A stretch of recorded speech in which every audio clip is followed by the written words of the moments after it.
Hello, everyone, and welcome back today to Celebrity Customer Experience Riffs with me, Jill Raff, episode 62. It's employee experience to customer experience, EX to CX, that I'm truly obsessed with, and that we will talk about here on this show today and every day about the importance of our people and why employee experience will always lead to great customer experience and celebrity customer experience because every customer deserves to be treated like a celebrity. So, I wanted to say before we jump in, as you're watching and listening today in the interview, or even if you're watching the replay, thank you. And please feel free to comment along the way. If you're watching live, we can engage in your conversation and have you really be a part of the conversation with my guests. And I'm really excited here and tag me and my guest, David Scott Peters, up to join us today. So if you've ever thought about what successful restaurateurs do, well, you're in the right place. So I want to bring in and welcome David Scott Peters. David, so great to have you here today. I'm excited to be here. Thank you. A lot of great conversations going to be had. So tune in, everyone. I want to introduce you to our guest. David Scott Peters. David is an author, restaurant coach, and speaker who teaches restaurant operators how to use his trademark restaurant prosperity formula to transform their businesses and their lives.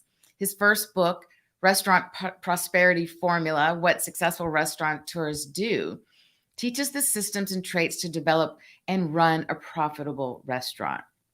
Known as the expert in the restaurant industry, he's also a no BS style to teach and motivate restaurant owners to take control of their businesses and finally realize their full potential.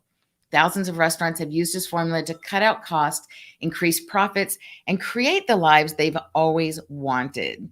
So who doesn't want that, right? It's beyond just success of your restaurant. It's about regaining your life back. Right. So I'm excited to hear about that, David. Well, when we talk about restaurant prosperity, in my world, I've been coaching independent restaurant owners since 2003, and over the years, I focused a lot on key metrics: prime cost, food cost, labor cost, bottle beer, draft beer, wine, all cost of goods sold, all the controllable expenses, budgeting, all these things about making the money you deserve. And it would be systems, numbers, and then have management. And over the years, what I found working with probably the most successful restaurateurs I've ever worked with is that it's really more about having a life. If I can help you have a life, then you have managers in place and you're making the money you deserve. And it's really important because all too often, especially as we're coming out of or still in the pandemic time, it's changed our world to where we're back to working on our business, not in it.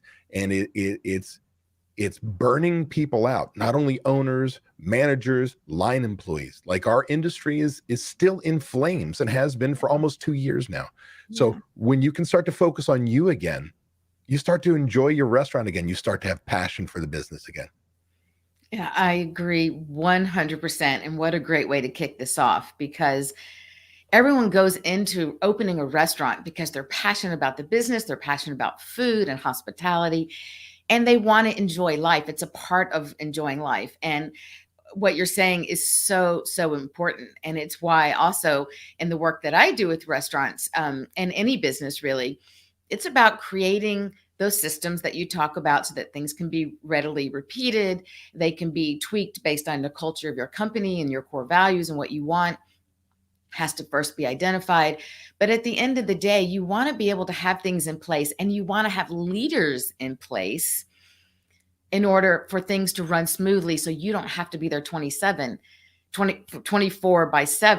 And when I say having leaders in place, those of you who know my work know that I believe that we need to have leaders at every level. So like you said, David, it's not just the owner, it's not just the GM, it's not the mid managers, it's everyone. It's from your dishwasher all the way up. And so when you have that leadership and ownership of everyone involved, then you're going to find that you can step away and you can have that life.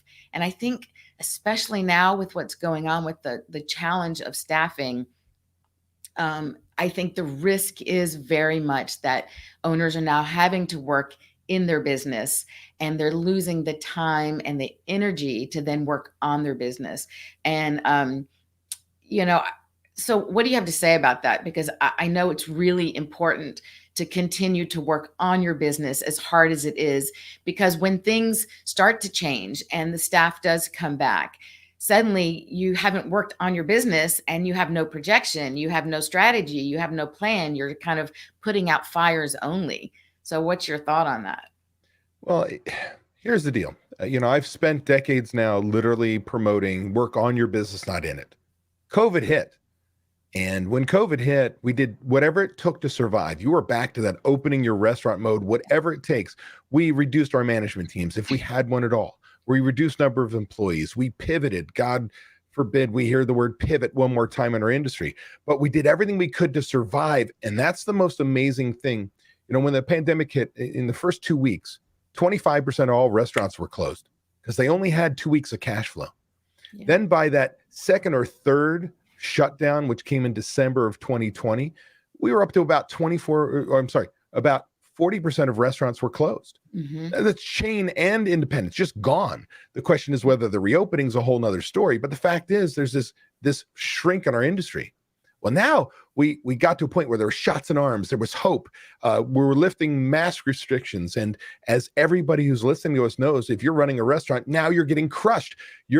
My members, weeks before it started to hit the news, were going like, we're having record sales. This is unbelievable. We're not pandemic records, record sales, like better than 2019, like just getting crushed, but we don't have any employees. So in the beginning, it was kind of fun. It's like, look, let's make this work. But then nobody would apply.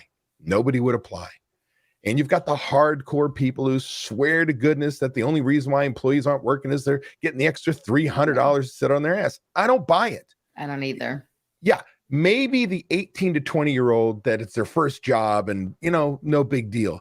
But the vast majority of people want to work. And so what we're finding is this. We have people who are still fearful of COVID and getting sick. I'm a heart attack survivor, so I will tell you, I took this really seriously because it scared the hell out of me. I'm right at the top of the risk group. So you got people worried about that. You've got the single moms who are the backbone of our hospitality industry, who are staying home because their kids are in school. That's right. What the hell are they supposed to do? So this is their lifeline, is that little extra $300. And then ultimately, when we let people go, when we shrunk down, we had people go find other jobs. I can't tell you how many kitchens I know of, their cooks are now in construction, making twice as much money, all the overtime they want, and happy. And they don't want to come back to a business where they were working their butts off. They weren't appreciated by their management or their owners, and working hard for not enough money, not enough appreciation, sometimes bad culture, bad management. Yep. So you're not getting those people back. So when we look at that and we say, here's the challenge, what we've got to realize is this. Yeah, you've got to work on your business. Owners, you've got to get back to, you did this great thing. You got really lean and you learned how to get rid of the excess expenses and all the mistakes you were making, hopefully. But you can't go back to it. You got that PPP money, the IDL money, you got, tax credits, you've got the restaurant relief fund. And I've got restaurant owners who are swimming in money right now that I'm like, don't touch it.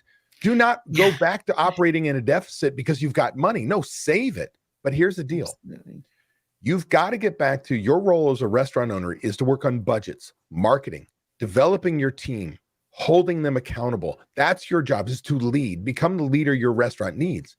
And so when you said what's going on out there is people have got to pull themselves back out of flipping a burger to save money. And if you don't have those employees, and I will tell you that based on my members and speaking at shows now that they're opened up again and talking with literally hundreds of restaurant owners, this is worse.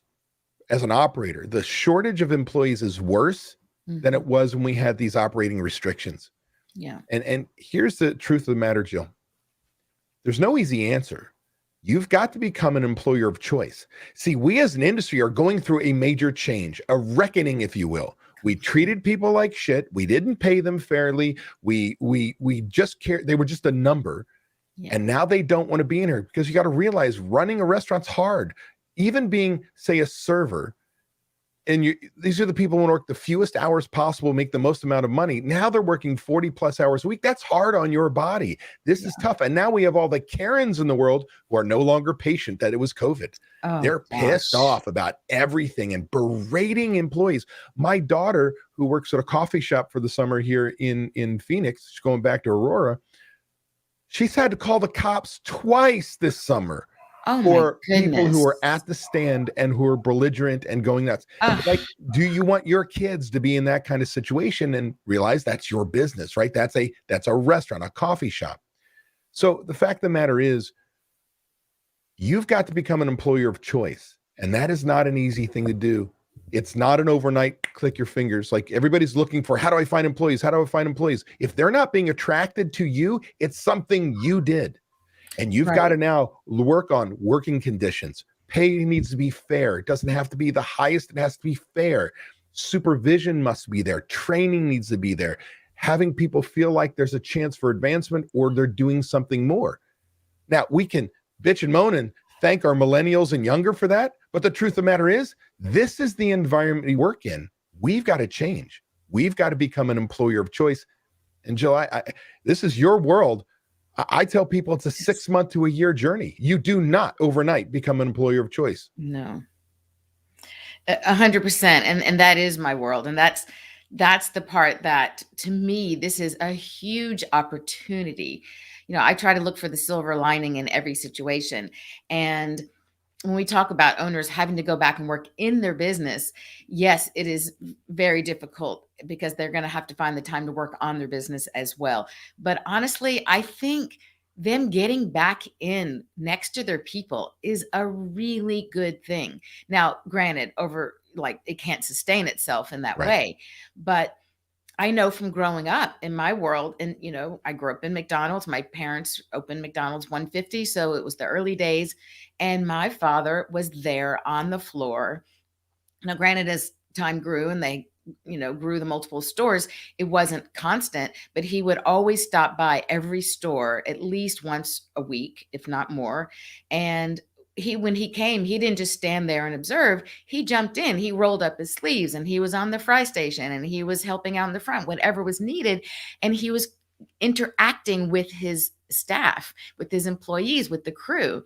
And those connections is what made the other employees want to be there, want to show up, want to do their best, want to even go above and beyond, because they felt a relationship was formed. And they said, I've interviewed many of them, and it's amazing, from crew people, people who were only crew to people who ended up growing to end up being supervisors or, regional areas, supervision. And they all said to me the same thing: Jill, your dad was there. We knew he cared about us. So we cared, and we wanted to not let him down. We wanted to be there. And they created this environment and this culture of having meaning and purpose and appreciation. And I think that's what has to happen. And I'm hopeful that with the owners now being back on the floor, regardless of what type of business, whether you're a franchise or an independent owner, whether you're a QSR or you're a fine dining, it doesn't matter. I think being present, interacting, my tagline is transforming transactions into interactions. When you take that, what otherwise would be a transaction, even food, and you show them that you care, that you're interacting with them, and you want to hear about what they like and don't like, and you remember those things. You make notes in your software so that when they come back again, you can say, I know this is your favorite thing. Do you like this? Or you like to sit here? Or whatever it is, that you show them that you're connecting with them on a personal level. And I'm really hoping that that is something that we will have hopefully appreciated and grown from during this time and implement, because you're right, that's on the customer side, but the same thing has to happen. And I believe it starts from the inside out. It starts with your internal customer, your employees. And when you show them that you care about them, that you're asking them for their input, their feedback to contribute to how the business is run, because they are ultimately responsible for the success or failure, then you're going to become the employer of choice. People are going to want to work for you because no one wants to be just a number, especially in this environment, money or no money. In fact, statistically, they show that people will be willing to take less money if they feel like their work is a part of a larger collaboration, that they have a purpose, they have meaning. Well, that's kind of goes along the line of a lot of people are terrified because some of the chain restaurants are hiking up wages like no tomorrow. Casinos hiking up wages like there's no tomorrow. And here as an independent, we're like, holy crap. If I make my wages go up and compete, I mean, there's places that are doing $25 an hour for a dishwasher. And you go, if I do that, I can't compete. Well, you don't. Right. Now, you may need to raise your wage because if your market is going up, but if just one or two restaurants are going up, no knee-jerk reaction. Right. But if your market's going up, you need to be a part of the market, pay fairly. With that said, you can't reverse it. And the truth of the matter is people don't always work for you for money. In fact, the people who work at let's say you're grabbing a manager type that worked for a chain restaurant does not succeed in an independent. And often the manager wants to work in an independent, works for an independent for the one big reason is they don't want to be corporate. They want to know the owner. They want to know the employees. They want to enjoy their job, not just be this is what we do. And so we're not a right fit for everybody, but we do need to become, as we talked about, that employer of choice. And, the litmus test of knowing you're an employer of choice is literally this. A customer's talking to an employee. Do you like working here? Oh no, these SOBs, I swear to goodness, I'm working 40 hours. Yeah. You like working here? Oh my gosh. Yeah, it's the best. I've been here for 2 years. They love us here. We feel like we're a part of it. Like your employees become your ambassadors and they recruit for you. That's when you're an employer of choice. If that ain't happening and you got higher turnover, you're probably lacking in supervision. You're lacking in systems, consistency in managing your people. It's not a safe place for people. They don't feel like they can voice their opinion. Whether it's a good one or it doesn't matter. In the sense, Jill, you said, hey, I want everybody to have input in the business. Absolutely. With one asterisk. See, a lot of independents hear that and go, well, my employees are giving me pushback, so I can't make a change. I can't do. Bullshit. You run what I call a democratic dictatorship. You want everybody's input, but it's your damn business. Absolutely. You need to make a decision. Right. And I think when you establish those expectations from the beginning, it's like child rearing, actually. I think my mom always reminds me that, you always wanted our opinion, but at the end of the day, you made your decision and you did what you wanted to do. Right. So it's kind of like that. And you let people know, I want your input. You're our front line. You know what our customers want. I want to know what you're experiencing working here day to day. And we're going to take that into consideration. And at the end of the day, we're going to do what's best for the company. And by doing that, we're also doing what's best for you because we're taking care of the company. And if we don't stay alive, then no one has a job. Right. So, yeah, 100%. And it's, my other tagline is that I help companies turn employees into advocates and customer magnets. And that is what you want. Like exactly what you just said. You want your employees to be your best advocates, to be your best ambassadors, to be talking about your restaurants, to be talking to their friends about how great it is to work there so that they bring people to your business to work there.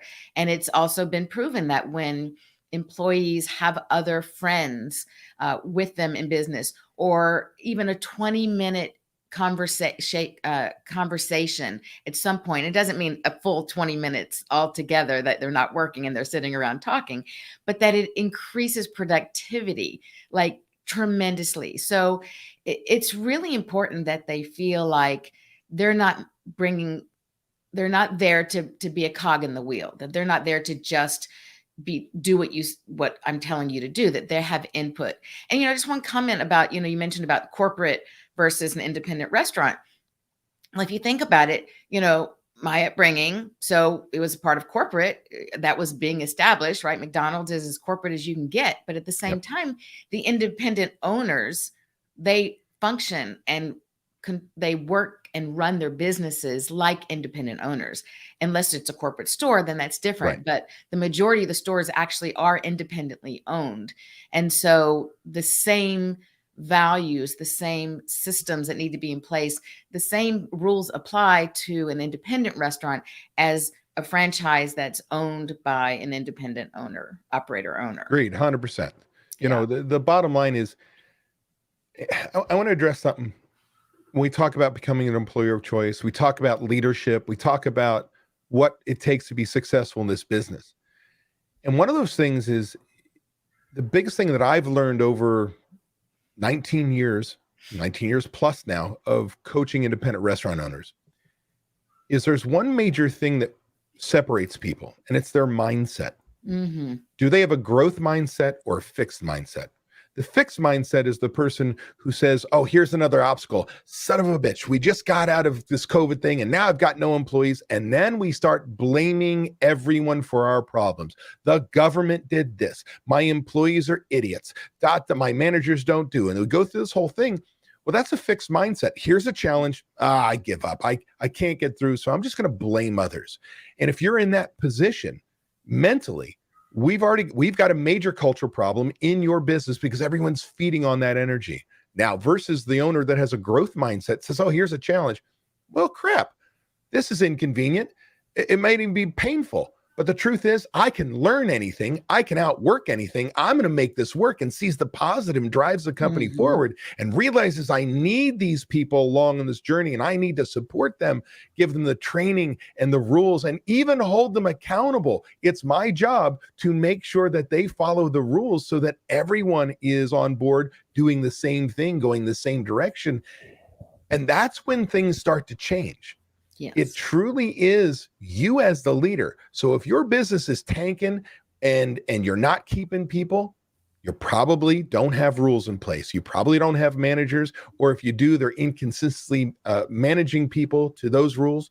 And you are not being the leader your restaurant needs, saying this is the direction with all the positivity that you possibly can, even if you've got this negative, I don't care if you have imposter syndrome in the back of your brain going, oh, I can't do this. I don't deserve this. Man, you got to shoot that out of your head. You are the leader your restaurant needs.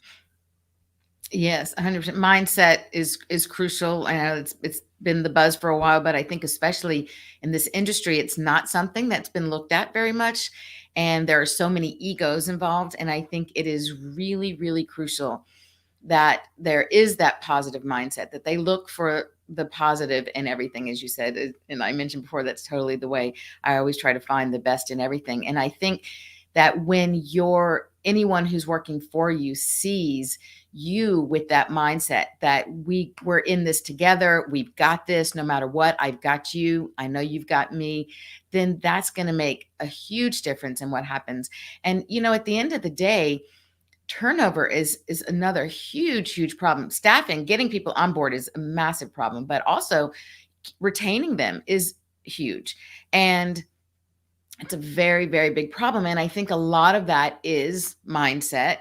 And also the fact that there's a really bad situation of communication, emotional intelligence, learning and understanding how to speak to people, appreciating what type of person they are, because not everyone really receives information in the same way. Like we always think, oh, they're going to hear it because that's the way I say it. And that's the way I would receive it, right? I would get it. I would understand it if someone said it to me that way, but they may be a different personality type. So I'm a certified and trained type coach, a facilitator, and it's really heightened my awareness of the productivity that can happen, the retention that can happen when we make sure that especially the management is communicating in such a way that they can be heard by each and every person, and that they are aware and that they have been trained and educated. I believe in educating, not just training, right? We can train a monkey to smile, but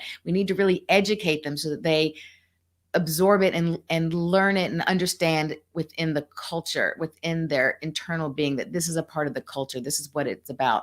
And I'm going to speak to each person so they feel really important. And so I think we need to look at how things are being communicated, because let's face it, we all know, why do people leave a job? What's the number one reason they leave a job? It's not because they're not being paid enough. It's not because, maybe they're looking for a different position or a different industry. It's because they leave their boss, they leave their manager who's nasty and abusive. And why would an owner allow that to happen? So again, turning back to what we said before, I'm hoping that with an owner more present in these businesses, that they are observing and looking at what's going on.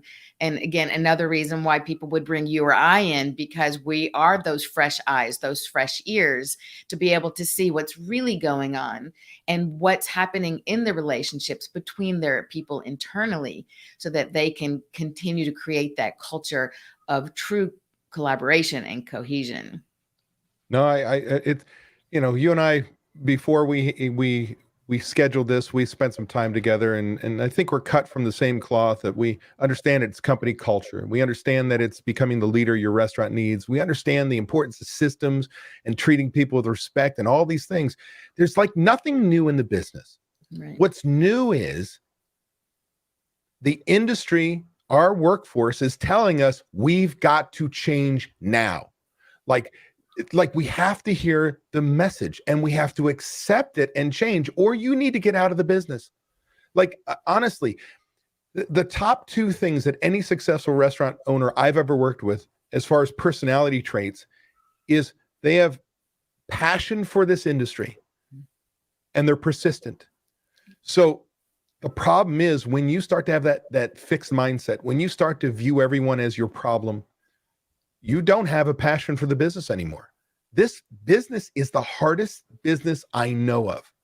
And you've got to be a government agent. You've got to be a procurement officer. You've got to be, an operations person, a marketer, an HR person. You've got to be all those things at the same time, where a lot of companies have department heads for that. Like, you're all those things, and you got to do it at the same time.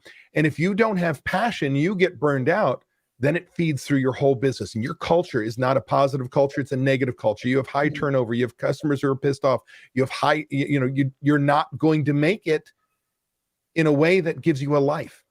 When you start to realize that you set the tone, and with a positive mindset, a growth mindset, if you will, by training your managers on your systems, your process, your way, right or wrong, by literally holding them accountable and being really holding everyone to the same set of rules, no matter whether you love them or they're related or you hate them. They all follow the same rules. And then ultimately just taking action. I mean, that is the formula for success. That's what leads you to restaurant prosperity, freedom from your restaurant, and the financial freedom you deserve. And there's only one person who's the solution to all these problems. Yeah. It's Starts you. at the top. Yeah, absolutely. Because for all intents and purposes, Jill, it's not you or me. We are catalysts for learning what you don't know. Yes. For helping you put the system in place, for pushing you and holding you accountable. That's got huge value. But we don't change your company, you do. That's and when right. you take responsibility for the fact that you have high turnover, you can't find employees. Yes, there's external factors, but it's stuff you did or didn't do over the last X number of months or years that created that situation. And you got to take ownership. Yeah. And the same way you have to hold your people accountable, you have to hold yourself accountable. And that was something that, with my clients, it's like, you want them to do what you've asked them to do. You want them to report what they're supposed to do. You want them to keep whatever, systems are in place, and you want to be able to see that. But what are you doing? So when we work with companies and business owners, it's the same thing. Where's the accountability? They have to look within. It starts with them, right? They have to do that. And I think you've really hit on something that also I talk about a lot, is the paradigm shift.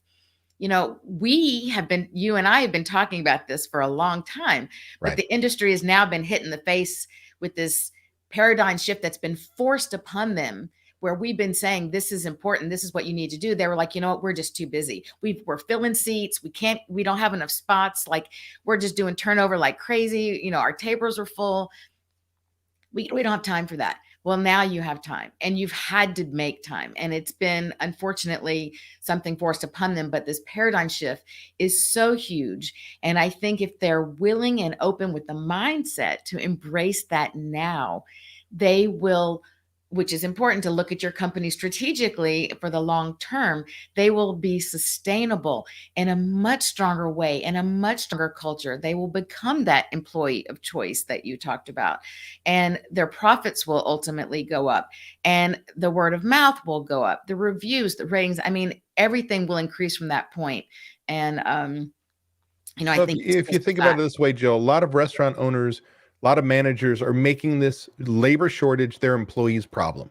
Hmm. Like we have cooks who love overtime, but now it's so scheduled and it's week after week after week. Yeah, They hate it. burnout. You've got line employees that are being called in shift after shift, working doubles, doing all these things thanklessly and getting their ass kicked by the Karens of the world, and they're not happy. And you have managers who aren't, you're covering line employee shifts because they don't have people. And one of the things that it's a complete change for me. It is the first time in my career, and I've been doing this for 30 plus years, that I've actually told people that it may be time to close for 1 or 2 days to utilize the employees you have Mm. in a way that you can sustain, that Yes. you don't make your labor shortage their problem. While I hate giving up revenue because I'm forever the guy who goes, why aren't you open for lunch? It's open for lunch. Why are you not open on Sunday? Open for Sunday. We just need management and people and that. Well, there's no people. Well, and And it's short term. I think that short term thinking is an advantage for the long term thinking. And also, think about another psychological strategy that's often used in sales is scarcity. So perhaps also by shutting down for that limited time, people are going to be like, oh, wow, I really want to go there, but I can't now. So now I'm going to have to make sure I get there when they are open. You create that scarcity mindset, perhaps. yeah, I found Um, a lot of members who are doing this are not seeing lower sales. It's mhm. exactly what you're talking about. They are, and in fact, in many of the small towns that some of my members are in, big cities, but really the small towns, they literally have restaurant owners who are, oh, well, they're closed on Monday, Tuesday. So I'm going to open Monday, Tuesday. I'm closing Thursday, Wednesday, Thursday.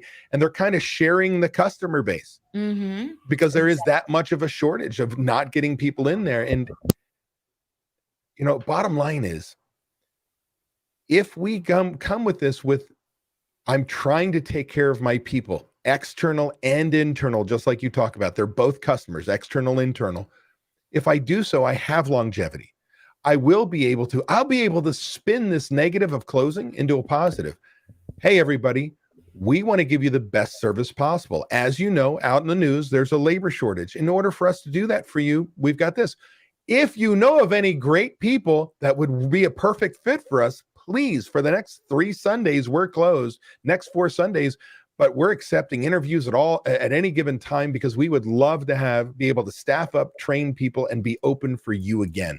And Yeah. watch your regulars start to go, well, shit, I know my cousin has, my daughter has, da da da, and start sending them into you. You've got it. Yeah. You can find a positive in any kind of negative. Yeah, and that's bringing in again, it's I love that. It's the same thing of opening the conversation, bringing in your customers into the conversation the same way you should be bringing your employees into the conversation and making them realize that we're here for you, and you contribute to what we're doing. And so we are here because of you, also for your customers. And I do think that they will appreciate that so much more. And I think it just becomes real. I mean, I think we've just really come down to the human aspect, but at the same time, um, the need for creating a more human-centered business internally and customers. I mean, my gosh, it's one of the biggest things that my clients were complaining about is that my people are being abused, and Correct. it's like disgusting. What has happened to our humanity? What's happened to us that we're so short patient? We have no patience. We're so, you know, short tempered, and we're taking it out on these people, that so many people are putting up signs throughout their business. Like, please, we're doing the best we can, please have that appreciation. Where's that humanity side? And I just really hope that um, both sides, the customer and the employees and everyone, can get back to bringing that emotional piece to it, the emotional intelligence, and recognizing our human values and what's really important. And it's food, it's it's hospitality. It's, let's just really take a step back, take a deep breath, breath, and then realize at the end of the day, we're all in this together and everyone is going to be better off, and I think making your customers aware of that, and utilizing the tool, which, I always say for your employees, but now extending it to your customers of who do you know that is, our culture, our Right. brand, hopefully if you've established it, right? And who do you know that would fit into that? Who do you want to see here serving you? Who do you want to see cooking for you? So, um, really great suggestions to bring your customers into. Gosh, I could go on and on for you. I will definitely have to have you back on because I love the conversation always and really appreciate you a lot. And I'm going to ask you one more question, even though this year I've been trying to keep them shorter, but No worries. we're way over. But there's always so much. But one thing I didn't get to hear from you, which I would love for you to share with others, is what was what was it in your life, in your journey, that brought you into this business and made you want to focus both on restaurants, but also the importance of, because this is celebrity customer experience, but the importance of that experience both for what I call the internal customers and the external customers. I'm not going to give you the long bio, but I'm going to tell you, I grew up my family's restaurant and catering business back in Linwood, New Jersey, where I worked for the toughest manager I know. If you ever worked for your mom, you know it Yep. sucks. And my mother is a hospitality training queen. She is royalty. Literally, we had our family restaurant, and as many small businesses back in the 80s,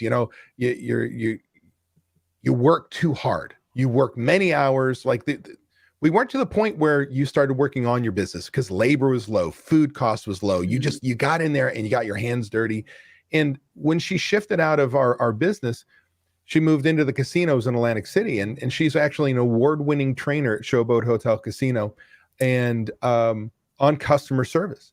Very cool. And I can tell you that I've tried to get out of this business 3 times in my life. It is a passion and a struggle. It's a love-hate relationship. It's really sometimes just that when you can be the superhero and fix things, when you can make somebody's day, create a memory, it just feeds in you. So ultimately, it's my mother. My mother ingrained the restaurant business into me, a hard work ethic, the importance of treating people with respect, but really creating memories. Like, we have a gift to give people, whether it's just the opportunity to sit there and talk with a friend and that are having a problem, a business meeting that they can close a deal, to celebrating an anniversary or a birthday. We create memories. Yes. And when you start to realize that we don't sell food, we don't sell beverage. If you do, you're competing with a gas station. I can get food at a gas station. I come to you because I want my experience to be so dead on, the same every single time, that I can focus on the guest I'm with. And that's when the guest experience is visceral. It's not the jazz hands. It's not all these wonderful, incredible things that you do. They're the little things, making sure I never have to ask for a new drink. It just shows up, that you mark a table and I don't look for a steak knife or a spoon and interrupt, that everything, all my needs are anticipated for me. That's wow customer service. It's not, look at me, let me entertain you, unless you're in a sports bar and that's the environment. But the truth of the matter is, you make me not notice anything from dust bunnies to so on, just the person across from me. That's how memories are made, and that's how your business builds unbelievably. Absolutely. Great customer experience is transparent. It's running in the background. And it's so much so that what I feel is that people feel it, like they walk on, they're like, oh my gosh, that was amazing. But they can't really tell you specifically why. Like, they don't know because it wasn't like in their face, but all of their needs were taken care of and anticipated in advance. They notice it when they walk out the door and hug each other. Wasn't that a great time? Right. Exactly. 100%. So yeah, I love that. And I think that we had this blessing of having grown up in the business with parents who really taught us strong work ethic, taught us the beauty of interacting with people, taught us the beauty of taking care of customers and putting them first. And so thank you for sharing that, because My pleasure. Yeah, it's great. So I see we have one comment here. Russell Doherty, thank you for joining us, Russ. People feel that. Amen. Here, you are absolutely right.